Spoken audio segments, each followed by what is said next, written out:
என்னங்க நீங்களா இப்படி பேசிட்டு வந்தீங்க? ஆச்சரியமா இருக்குங்க. என்ன பண்றது, நானும் எத்தனை நாளைக்கு தான் பொறுத்து பொறுத்து பார்க்கறது. ஆனா இந்த விஷயம் அப்படி இல்லை. நம்ம பொண்ணை கல்யாணம் பண்ணி கொடுத்துருக்கோம். கடத்தின விஷயத்த நம்மகிட்ட சொல்லியிருக்கணும் இல்லை? அட நம்மளை விட லட்சுமி, நாம 3வது மனுஷங்க. நம்ம பொண்ணு யாரு? சண்முகம் தாலி கட்டின பொண்டாட்டி. அவகிட்ட சொல்லியிருக்கணுமா இல்லையா? நம்ம பொண்ணு இதே தாங்க சொல்லிக்கிட்டே இருப்பா. ஆனா நீங்க தான் அவங்களுக்கு சாதகமா பேசிட்டு சப்போர்ட் பண்ணிட்டே இருந்தீங்க. இவ்வளோ பெரிய விஷயத்த மறைச்சவங்க நாளைக்கு என்னெல்லாம் செய்ய மாட்டாங்க? படிக்கிறது கேள்விப்படுறதெல்லாம் பார்க்கும்போது எனக்கு என்னமோ பயமா இருக்குங்க. நாளைக்கு நம்ம பொண்ணை கொலை பண்றதுக்கு கூட அஞ்ச மாட்டாங்க அவங்க. அந்த அளவு போற அளவுக்கு நம்ம கையை பூ பறிச்சுட்டா இருக்கும். ஊருக்குள்ள நல்ல குடும்பம், பெரிய குடும்பம்னு நம்ம பொண்ணை கல்யாணம் பண்ணி கொடுத்துருக்கோம். நீங்க வேறங்க. அவங்கள வெளியில பாக்குறதுக்கு தான் எல்லாரும் நல்லவங்க மாதிரி வேஷம் போட்டுட்டு இருக்காங்க. உள்ள முழுக்க முழுக்க விஷங்க. நம்ம பொண்ணு வாழ்க்கையை நம்மளே கெடுத்துட்டோங்க. அவ வேண்டாம் வேண்டான்னு தான் சொல்லிட்டு இருந்தா. நாம தான் அவளை கம்பல் பண்ணி அந்த இடத்துல கல்யாணத்தை பண்ணி கொடுத்துட்டோம். இந்த நிமிஷம் வரைக்கும் அவ அந்த சண்முகத்தோட வாழ இஷ்டம் இல்லாம தானே இருந்துகிட்டு இருக்கா. வீட்டுல மற்ற தடி பசங்களை என்ன பண்ணிட்டு இருக்காங்க? வேலைக்காரங்க, லாரி டிரைவரு, லாரி கிளீனர்னு வேற யாருமே இல்லையா? லோடு ஏத்திட்டு இந்த மனுஷன் தான் போகணுமா? இந்த சிவஞானம் வெள்ளையும் சொல்லையுமா தானே திரிறாருல்ல? அவர் ஏதாச்சும் வேலை செய்யறாரா? இத்தனை நாளா அந்த சிவஞானம் மேல பெரிய மதிப்பு வச்சிருந்த. இந்த சம்பவத்தால எல்லாமே சுக்கல் நூற உடஞ்சு போச்சு. இப்பதான் அவன் சாயம் வெளுத்து சுயரவு நல்லாவே தெரியுது. ஒரே பொண்ணு வாழ்க்கை நம்மளே செதைச்சு சின்ன பின்னமாக்கிட்டோங்க. என் மனசு தினம் தினம் கடந்து அடிச்சுக்குதுங்க. இனிமே அவரோட சேர்ந்து வாழவே மாட்டா போல இருக்கு. அவளுக்கு மனசு ஒட்டவே மாட்டேங்குதுங்க. சரி, அவராவது கொஞ்சமாவது பொண்டாட்டின்னு பாசம் காட்டினா தானே. முழுக்க முழுக்க அண்ணன் தம்பினே அலைஞ்சிட்டு இருக்காரு. நாம என்னத்தங்க பண்ண முடியும்? கடைசி வரைக்கும் இப்படியே இருந்து கஷ்டப்பட்டுருவாளாங்க. எல்லாம் நம்ம பொண்ணோட தலை விதி. என்ன நீ வாழ்க்கை முடிஞ்சு போச்சு, அழிஞ்சு போச்சு, அது இதுன்னு நாம நினைச்சோம்னா அவ வாழ்க்கையை மாத்தி அமைக்க முடியும். என்னங்க சொல்றீங்க நீங்க? இத பாரு லட்சுமி, இப்ப காலம் எங்கேயோ போயிடுச்சு. அந்த காலம் மாதிரி கணவனே கண்கண்ட தெய்வம்னு புருஷன் காலை சுத்திட்டு வர வேண்டிய அவசியமே இல்ல. காலுக்கு உதவாத செருப்பு தூக்கி எறிஞ்சிட்டு வர மாதிரி அவனை தூக்கி எறிஞ்சிட்டு வர வேண்டியதுதான். அப்புறம் இன்னைக்கு காத்தால தான் என் தங்கச்சி பையிட்ட சேட் பண்ணி பேசிட்டு இருந்தேன். யாரு? இந்த திருக்கழுக்குன்றத்துல இருந்தாலே சகுந்தலா, அவ பையனா? அவளேதான். காத்தால அவ பையன் தான் சேட்ல வந்தான். யார்ட நம்ம ஐடியா கண்டுபிடிச்சு ஃபேஸ்புக்ல வரான்னு பார்த்தா கடைசியில் இவன் தானே தெரிஞ்சது. அமெரிக்கால வேலை பார்க்கறான் போல. இந்த பாரு, தலைக்கு மீறி வெள்ளம் போச்சுன்னா தாலி அறுத்து போட்டு வந்துடுன்னு சொல்லி இதோ இவன் மாதிரி யாரையாவது பார்த்து கல்யாணம் பண்ணி வச்சு அமெரிக்காவோ ஆஸ்திரேலியாவோ அனுப்பி வச்சிட வேண்டியதுதான். என்னங்க நீங்க? ஊர்ல ஒரு 4 ஏக்கர் நிலம் கூட இல்லாம பஞ்சத்துக்காக கடன் வாங்கிட்டு இருந்த குடும்பம் தானே அது. இதெல்லாம் நேத்து கதை. இன்னைக்கு அந்த பையன் டாலரா சம்பாதிக்கிறான். சென்னையில 2 வீடு வாங்கியிருக்கான். பெங்களூர் எலக்ட்ரானிக் சிட்டிலையும் வீடு வாங்கியிருக்கான். போதுமா? பல கோடி சொத்துக்கு இன்னைக்கு அதிபதி. இந்த மாதிரி லட்சுமி, இதெல்லாம் அவங்க வாழ்க்கை இப்படிதான் இருக்கணும்னு ரொம்ப யோசிக்க கூடாது. நம்ம பொண்ணு நல்லா இருக்கணும், அவ்வளவுதான். அதெல்லாம் சரி, நீங்க தான் அவ ஏதோ டைம் எல்லாம் கொடுத்துருக்கான்னு சொன்னீங்களே. ஆமா, அவ ஏதோ விட்டு பிடிப்போடு நினைக்கிறா. எப்படியும் மனசு மாதிரி திருந்து வர நம்புறா. ஆனா எனக்கு ஒரு நம்பிக்கையும் இல்லை. இவங்கெல்லாம் மாறவே மாட்டாங்க லட்சுமி. நான் தான் பெரிய தப்பு பண்ணிட்டேன். அவ இந்த கல்யாண விஷயத்துல முடிவெடுக்க தடுமாறிக்கிட்டு இருந்தப்போ நான் தான் அவளை கம்பல் பண்ணி அவங்களுக்கு சாதகமா பேசி கல்யாணத்தை பண்ணி வச்சுட்டேன். சரி, நடந்ததையே பேசி என்னங்க பண்றது? ஆனா ஒரே ஒரு விஷயம் லட்சுமி, அடுத்து ஒரு தடவை பிரச்சனைன்னு ஒண்ணு வந்தது, நானே அவளை அங்க இருக்க விட மாட்டேன்.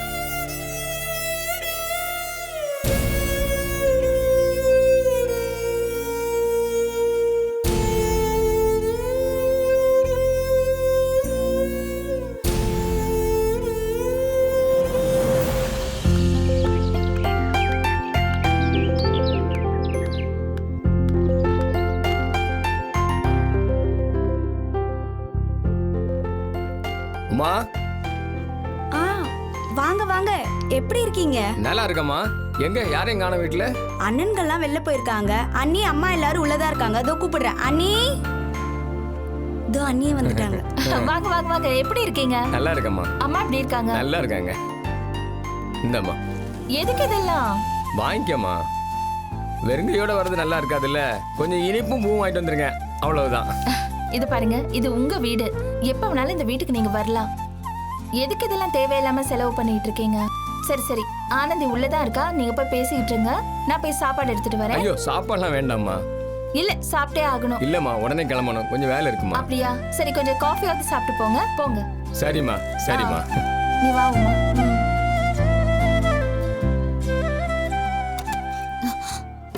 அப்பா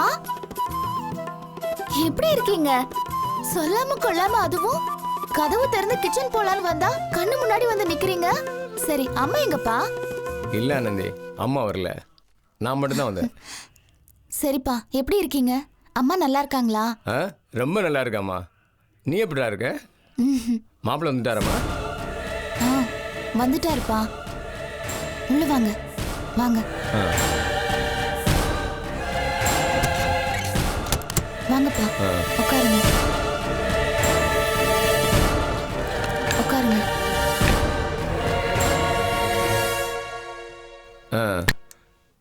சொல்லுமா, மாப்பிள்ளை எப்படி இருக்காரு? நான் என்ன சொன்னாலும் கேட்க மாட்டேங்கிறாருப்பா. என்னமோ போங்க. அண்ணன் அண்ணி அவங்க பேச்சு தான் தாரக மந்திரம். வேற எதுவுமே காதுல விழ மாட்டேங்குதுப்பா. எல்லாம் சரிம்மா. வீட்டில் உள்ள மற்றவங்க எப்படி இருக்காங்க? நல்ல அன்பா இருக்காங்களா? அதெல்லாம் ஒன்றும் பெருசா பிரச்சனை இல்லை. இங்க ஒவ்வொருத்தரும் ஒரு ஒரு மாதிரி. மீனாட்சி அவங்க தான் எல்லாரையும் தான் கட்டுப்பாட்டில் வச்சிருக்காங்க. வைஜெயந்தி ரொம்ப நல்லா நாடகம் ஆடுறாப்பா. பானுதா எனக்கு சப்போர்ட்டா இருக்காங்க. அவங்க இல்லைன்னா எனக்கு ரொம்ப கஷ்டமா இருக்கும்பா. அப்படியேம்மா, அந்த பொண்ணை பார்க்கறதுக்கு எள்ளுங்கொள்ளும் வெடிக்கிற மாதிரி இருக்கு. இருந்தாலும் பலாச்சுள மாதிரி உள்ளுக்குள்ள நல்ல மனசு போல இருக்கு. ஐயோ அப்பா, நீங்க வேற. அவங்க தான் எனக்கு எல்லாமே. என்கிட்ட ரொம்ப ஆறுதலா பேசுறாங்கப்பா. ரொம்ப இயல்பா யதார்த்தமா இருக்காங்க. மாப்பிள்ளை ஒன்று அன்பா கவனிச்சுக்கிறாரம்மா? அதெல்லாம் ஒரு குறையும் இல்லப்பா. ரொம்ப நல்லா பாத்துக்கிறாரு. நான் ஒரு பொண்ணுன்னு தாழ்வா நினைக்காம சரிசமமா நடத்துறாரு. ஆனா என்ன, அவங்க அண்ணா அண்ணி விஷயத்துல மட்டும் சுத்தமா எனக்கு காதே கொடுக்க மாட்டேங்கிறாரு. அன்னைக்கு அவங்க பெரிய அண்ணன் ஊருக்கு போனாரு. நீங்களும் கூட போகணுமான்னு தான் கேட்டேன். அவ்வளவுதான், பயங்கரமா கோவப்பட்டாரு. அவரோட இன்னொரு அண்ணன் கூட இங்க தான்ப்பா இருக்காரு. ஏன் அவரை கூட கூட்டிட்டு போயிருக்கலாம்ல? புதுசா கல்யாணம் இருக்கிறதுக்காக சொன்னேன். அவர் போயிட்டு வர வரைக்கும் என் உசிரி என்கிட்டயே இல்லப்பா. ஒன்றும் கவலைப்படாத. பொதுவாக கல்யாணம் எல்லாமே பிடிபடுறது வரைக்கும் தாம்மா. மாப்பிள்ளை கிட்ட பக்குவமாக எடுத்து சொல்லு, எல்லாம் நல்லபடியாக நடக்கும். கவலையே படாதம்மா. இந்த பக்கம் ஒரு வேலையாக வந்தேன், அப்படியே உடனே பார்த்துட்டு போகலாம்னு வந்தேன். சரி, அப்படியே கிளம்புறேம்மா. என்னப்பா இப்பவே கிளம்பணுமா? ஆமாம்மா, சின்ன சின்ன வேலையெல்லாம் இருக்கு. இன்னொரு நாளைக்கு வரேம்மா. சரிப்பா. ஒன்றும் கவலைப்படாதம்மா. சரிப்பா. சரி, வரட்டுமா? சரிப்பா, வாங்க வாங்கப்பா வாங்க. சரி ஆனந்தி, நான் சரிப்பா, கிளம்புறேன். போயிட்டு வாங்க. சம்மதிமா? வாங்க சமந்தி, எப்படி இருக்கீங்க? நல்லா இருக்கம்மா, நீங்க எப்படி இருக்கீங்க? நான் நல்லா இருக்கேங்க. வாங்க உட்காருங்க. பரவாயில்லம்மா, கொஞ்சம் வேலை இருக்குது, அவசரமா கிளம்புறேம்மா. ஆ, பக்கத்துல புடவை கொடுக்க வேண்டி இருந்தது. அப்படியே ஒரு 8 ஆனந்தியை பார்த்துட்டு வாங்கன்னு வள்ளி சொன்னா. அதான் ஆனந்தியை பார்த்துட்டு போலான்னு வந்தேன். அதுக்கு என்ன சம்பந்தி, இது உங்க வீடு மாதிரி. நீங்க எப்ப வேணாலும் வரலாம் போகலாம். சரிம்மா, நான் அப்படியே கிளம்புறேம்மா. அண்ணி வந்துருவாங்க. அது வந்துட்டான். அது எப்படி? சாப்பிடதான் மாட்டேன்னு சொல்லிட்டீங்க, அட்லீஸ்ட் காஃபியாவது குடிங்க. குடிங்க. இல்லம்மா, பரவாயில்லம்மா. குடிங்க.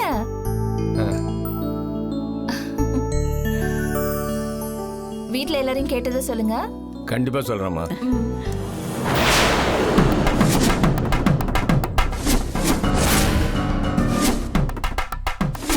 வர்றேம்மா, காஃபி நல்லா இருந்தது. வர்றேம்மா.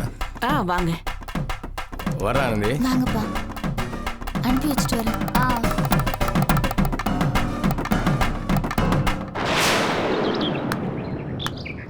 அப்பா, அடுத்த வாட்டி அம்மாவை கூட்டிட்டு வாங்க. சரிம்மா, கண்டிப்பா அடுத்த தடவை கூப்பிட்டு வரேன். பத்திரமா வரேன். வரேம்மா. வாங்க.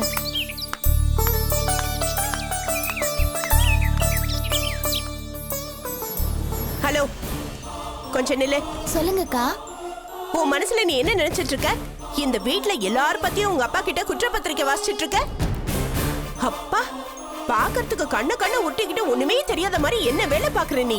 என்னங்க, அன்னைக்கு நானும் பானுக்கா பேசும்போது ஒட்டு கேட்டீங்க, இன்னைக்கு நானும் எங்க அப்பாவும் பேசும்போது ஒட்டு கேட்டீங்களா? ஏன்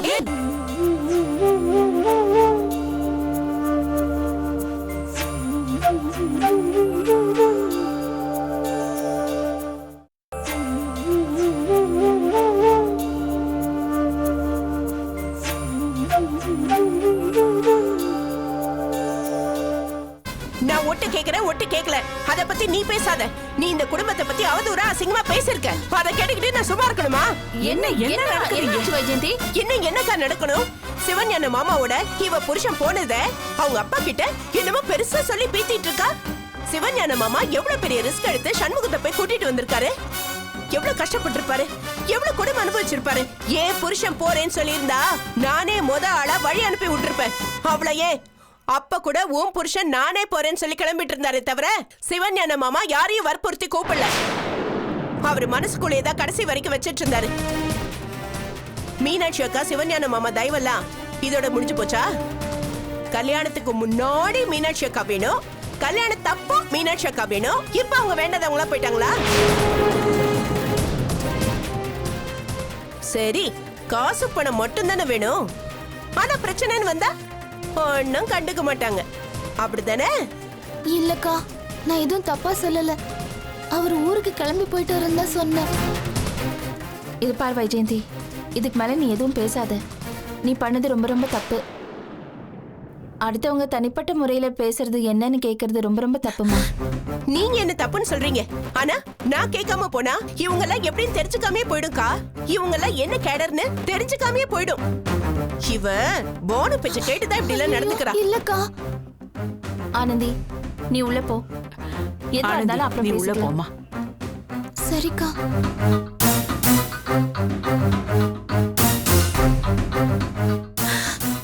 அக்கா, நீங்க இந்த நிமிஷம் வரைக்கும் என்ன பத்தி புரிஞ்சுக்காமே இருக்கீங்க. ஏதோ ஒண்ணு சொல்லுவாங்களே, முதல் கோணல் முற்றிலும் கோணல்னு. அந்த மாதிரி முதல் நாள் நான் உங்ககிட்ட சண்டை போட்டதுனால என்ன உங்களுக்கு பிடிக்காமே போயிடுச்சு. சத்தியமா சொல்றேன்க்கா, இப்ப எனக்கு இந்த வீடு தான் முக்கியம். இன்னும் சொல்ல போனா எனக்கு என் புருஷனுக்குமான உறவுல இருந்த விரிசல் கூட இப்ப இல்லக்கா. நாங்க ரெண்டு பேருமே நல்ல அந்யோன்யமா இருக்கோம். வேணும்னா நீங்க இப்ப அவரை கூப்பிட்டு கேட்டு பாருங்க. இன்னும் நீங்க எல்லாருமே என்ன நம்பிக்கை இல்லாம தான் பாத்துட்டு இருக்கீங்க. அதுதான் என்னால ஜீர்ணிச்சுக்கவே முடியல. இது பாரு, அந்த மாதிரிலாம் ஒண்ணும் இல்ல. உன்னை யாரும் நம்பிக்கை இல்லாம எல்லாம் பார்க்கல. நான் வாயால மட்டும் சொல்லலக்கா, மனசளவுலயும் உங்களை என் கூட பிறந்த அக்காவா தான் நினைச்சிட்டு இருக்கேன்.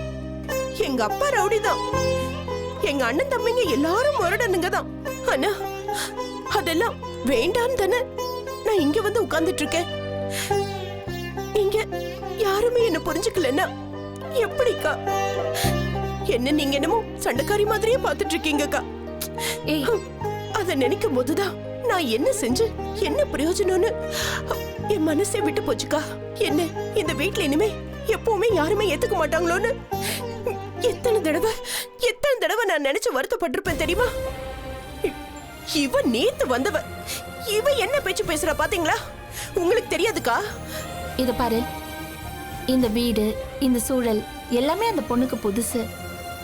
அதனால அவ பயப்படுறாளோன்னு நினைக்கிறேன். பயம்லாம் ஒண்ணு இல்லக்கா, எல்லாமே நடிப்பு.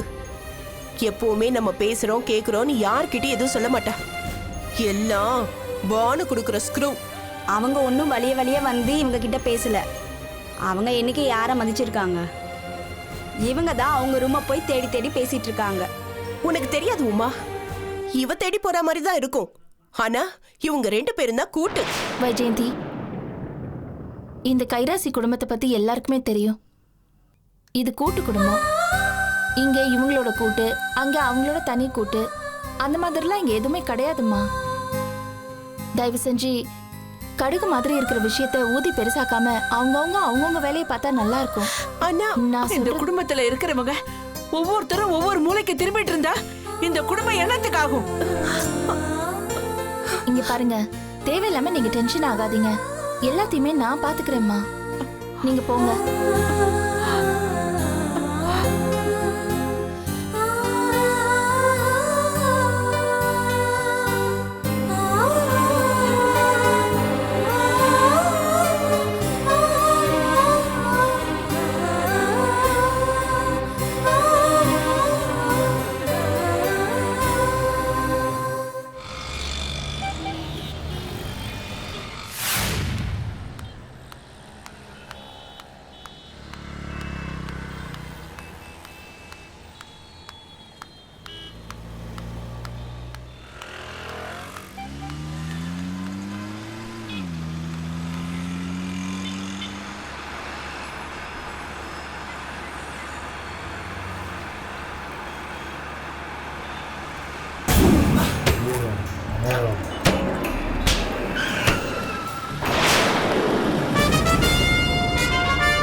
என்ன கவிதா, ரொம்ப கலர்ஃபுல்லாக இருக்க. கருப்பாக இருந்தாலும் நல்ல கல்யாண பொண்ணு தான் நீ. உங்கள் அக்கா சும்மா பொடிட்டப்பா மாதிரி இருந்துக்கிட்டு எல்லாரும் ஏமாத்திட்டு போயிட்டா. உங்கள் அம்மா புத்தி அப்படியே இருக்குல்ல. என்ன கல்யாணம் பண்ணுறேன்னு சொல்லிட்டு மண்டபத்துக்கு வந்து காதல் கன்றாவின்னு ஆளை மாற்றி என் தம்பியை கல்யாணம் பண்ணிட்டு போயிட்டா. அதுக்கப்புறம் வீட்டுக்கு வந்து என் தம்பியை முந்தானையில் முடித்து ஒட்டுமொத்த குடும்பத்தை விட்டு பிரித்து கூட்டிகிட்டு போயிட்டா. இப்போ இதெல்லாம் எதுக்கு என்கிட்ட பேசிட்டு இருக்கீங்க? நான் வீட்டுக்கு போகணும். ஏன் அவசரப்படுற? மாமன் தான் பேசிகிட்டு இருக்கேன்ல. சும்மா வீட்டுக்கு போகிறேன் காட்டுக்கு போகிறேன்னு. நான் என்ன வேறு வேலை வெட்டி இல்லாமல் உங்ககிட்ட பேசிகிட்டு இருக்கேன்னு நினச்சிட்டு இருக்கியா? இந்நேரம் ஒழுங்கு மரியாதை உங்கள் அக்காவை கல்யாணம் பண்ணியிருந்தேன்னா இந்நேரம் 4 மாதம் கர்ப்பமாக இருந்திருப்பா. நானும் அப்போ நான் இருப்பேன், நீ சித்தியாக இருப்பேன். அவளை நம்பி நான் ஏமாந்து போயிருக்கேன். எங்க அக்கா பத்தி தேவையில்லாம எதுவும் பேசாதீங்க. ஓ, அக்கா பற்றி பேசக்கூடாதோ? ஓ, வாய் அவ்வளோ தூரம் வளர்ந்துருச்சோ? உண்மையை சொல்ல போனா அவளை கூட மன்னிச்சிருவாண்டி. ஒன்னத்தான் உண்டு இல்லைன்னு பண்ணணும். அவள் பாட்டுக்கு தலையை குனிஞ்சுக்கிட்டு மனவரையில் உட்காந்துருந்தால நீ தாண்டி காதலை அதுன்னு உள்ள புந்து குட்டியை குழப்பிட்ட. அப்பவே உன் வாயில் ஆசிரியர் ஊற்றிருக்கோம். சே, அதை விடு, அதெல்லாம் பழைய கதை. இப்போ பேசி என்ன ஆக போகுது? கிளி பறந்து போயிடுச்சு. ஜோடி கிளியோட சேர்ந்து கடையெல்லாம் திறக்க போதாம. கவிதா, உலகத்தில் ஒரு பெரிய லாஜிக் இருக்கு.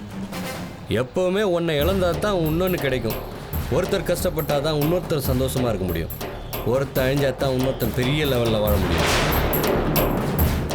இதெல்லாம் எதுக்கு நான் உன்கிட்ட சொல்கிறேன்னு புரியுதா? இங்க பாருங்க, நீங்க பண்றது கொஞ்சம் கூட நல்லா இல்ல. எங்க அக்கா பத்தி பேசுறதா எங்க அம்மா கிட்ட போய் பேசுங்க. எனக்கு லேட் ஆகுது, நான் கிளம்பணும். என்ன எங்கே கிளம்பிட்ட? என்ன பேச்சு பேசுகிற நீ? உங்கள் அம்மாட்ட பேசுகிறதா? அந்த பொம்பளைகிட்ட பேசி நான் என்ன பண்ண போகிறேன்? ஆமாம், உனக்கு ஒரு கதை தெரியுமா? உங்களை மாதிரி 2 அக்கா தங்கச்சிங்க.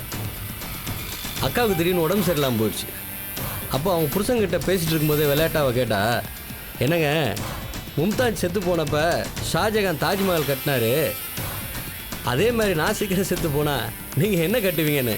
அவன் கொஞ்சம் கூட யோசிக்காமல் சொன்னான், உன் தங்கச்சி கட்டுவேன்னு சொன்னான். அதை விடு, உங்கள் அக்கா ஒய்ஃபாக வரேன்னு ஏமாத்திட்டா. பேசாமல் இல்லை ஐயோ, உன்னை ஒய்ஃபாக வச்சுக்கிட்டா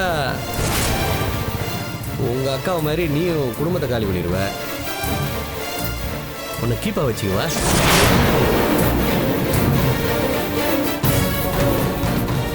என்ன ஓகேவா?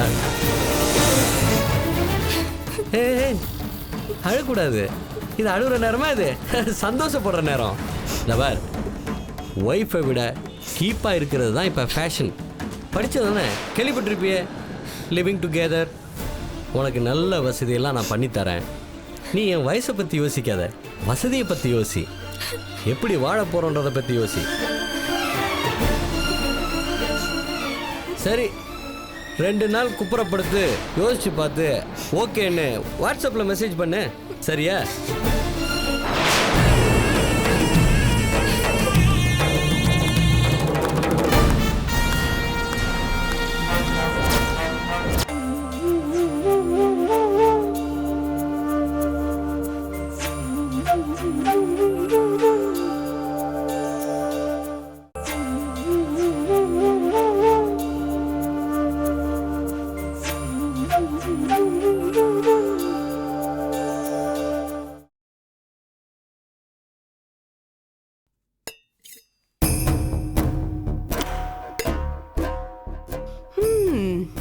அதுக்குள்ள சாப்பிட ஆரம்பிச்சிட்ட போல. வேளை வலிக்கு கரெக்டா சாப்பிடுற. இதெல்லாம் யார் சமைச்சான்னு தெரியுமா உனக்கு? நான் தான் சமைச்சேன். நான் சமைச்ச சாப்பாடு மட்டும் வேணும், ஆனா நான் பேசுறது எதுவும் கேட்க மாட்டேன். இதுல எல்லாம் நல்ல விவரம் தான். ஏய், என்ன பேசுற நீ? நானும் உன்னை சமைக்க சொன்னேன். நீ தானே வலுக்கட்டாயமா நானும் உங்க கூட சமைக்கிறேன்னு சொன்னேன். அக்கா அப்படி இல்லக்கா, தனித்தனியா கூட்டணி வச்சு கொண்டாடுவாங்க. ஆனா சாப்பாடு மட்டும் நாம செஞ்சு சாப்பிடுறது, இதெல்லாம் என்ன கணக்குக்கா? நாம சமைச்சு வைப்போம், இவங்க அழகா வந்து சாப்பிட்டுட்டு பிளேட்டை போட்டுட்டு அழுங்காம அப்படியே ரூம்குள்ள போயிடுவாங்க. நானும் சமைப்பேன், எனக்கும் நல்லா சமைக்க வரும். ஆனா என்ன யாரும் சமைக்க சொல்லலையே. இங்க யாரும் வந்து சமைமா தாயன்லாம் சொல்ல மாட்டாங்க. ஏய் வைஜெயந்தி, அவங்கவங்க வேலையை அவங்கவங்க இழுத்து போட்டு செய்யணும். இங்க பாரு, பானு வேலைக்கு போயிட்டு இருக்கா. காசு கொடுத்த பீஸா கட்லெட்னு ஹோட்டல்ல கண்டதையும் தின்னுடுவா. நீ எல்லாம் அப்படி தின்ன முடியாது. சொல்ல போனா அவ கூட நைட்ல வந்து இங்கதான் டின்னர் சாப்பிடுறா. எல்லாரும் வந்து நைட் சாப்பிடுவீங்க, ஆனா யாரும் சமையல் மட்டும் செய்ய மாட்டோம்னா எப்படி? வீடுனா எல்லா வேலையும் ஒருத்தரே இழுத்து போட்டெல்லாம் செய்ய முடியாது. வைஜெயந்தி, அதுக்காக ஆனந்தி சாப்பிடும் போது நீ இப்படிலாம் பேசுறது நல்லது இல்ல. அக்கா, நான் சொல்றத நீங்க நல்லா புரிஞ்சுக்கோங்க. நான் ஒண்ணு சாப்பிடுறவங்க கைய பிடிச்சு இழுக்கல, தட்டை இழுத்து கொண்டு போய் போடல. வீட்ல எல்லா வேலையும் பகிர்ந்து செய்யணும் தான் சொல்ல வரேன். நானும் பார்ன் வித் சில்வர் ஸ்பூன்னு பிறந்த வளர்ந்தவதான். எங்க பெரியம்மா எங்க சின்னம்மா யாரும் என்ன ஒரு சின்ன டம்ளர் கூட நகர்த்த விட மாட்டாங்க. உன்னை விட எவ்வளவு பெரிய பணக்காரி தெரியுமா நானு? நீ இருந்த நிலைமைக்கு இந்த வீடெல்லாம் சொர்க்கம். ஆனா எனக்கு இந்த வீடு 10 மடங்கு சின்னது. உனக்கு பழசெல்லாம் மறந்து போச்சுன்னு நினைக்கிறேன். நீ எப்படி இருந்த? உங்க அப்பா சாகத்துக்கு கிடந்தாரு. அப்பதான் வந்து உன்னை பார்த்து இந்த வீட்டுக்கு மருமகளா கூட்டிட்டு வந்தாங்க இவங்க. இது எதுவுமே உனக்கு ஞாபகம் இல்ல? பிளாஷ்பேக் எல்லாம் மறந்துட கூடாதுமா. என்ன என்ன நடக்குதுங்க? உங்க சத்தம் வாசல் வரைக்கும் கேக்குது.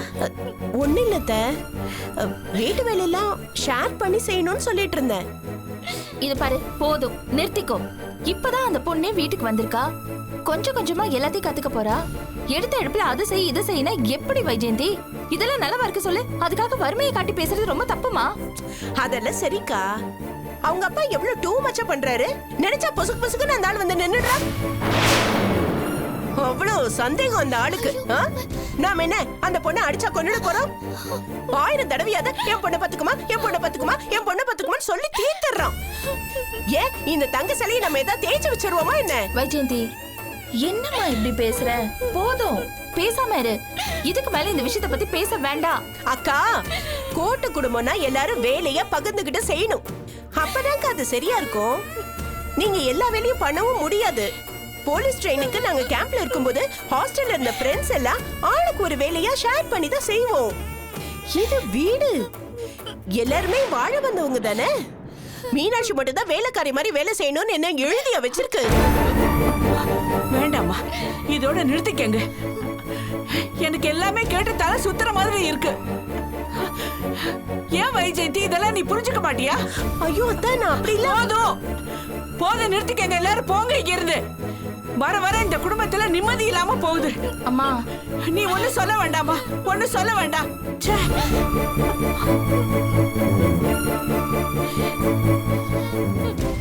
ஆனந்தி, நீ சாப்பிடு. அனி, போதுமா? நீ ஏன் இப்படி இருக்கேன்னு எனக்கு புரியல வைஜெயந்தி. நான் என்ன சொல்ல வரேன்? நான் சொல்ல வரத நீங்க யாருமே காது கொடுத்து கேட்கறதுக்கு கூட ரெடி இல்ல. போக போக புரிஞ்சுக்குவீங்க இந்த வைஜெயந்தியை பத்தி.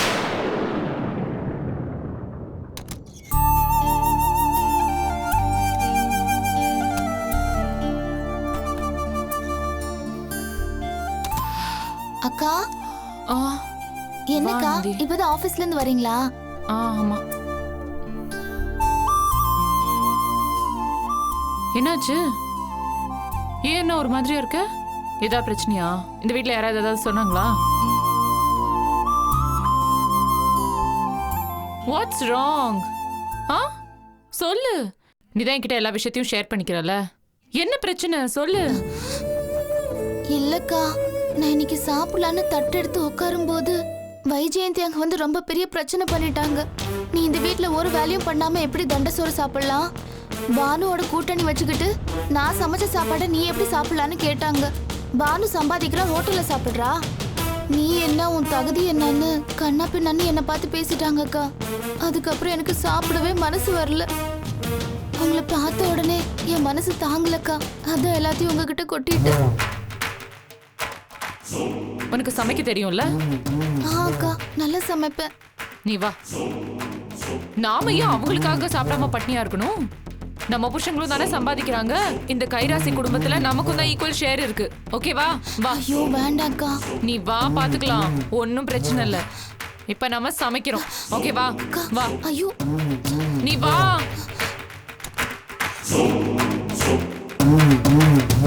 ஐயோ அக்கா. இது இதுதான் அவ சமைச்ச சாப்பாடா? அக்கா, நான் பெரிய சொல்றது விருந்த கேளுங்க. சமைச்சிட்டா. அக்கா. ஐயோ ஐயோ ஐயோ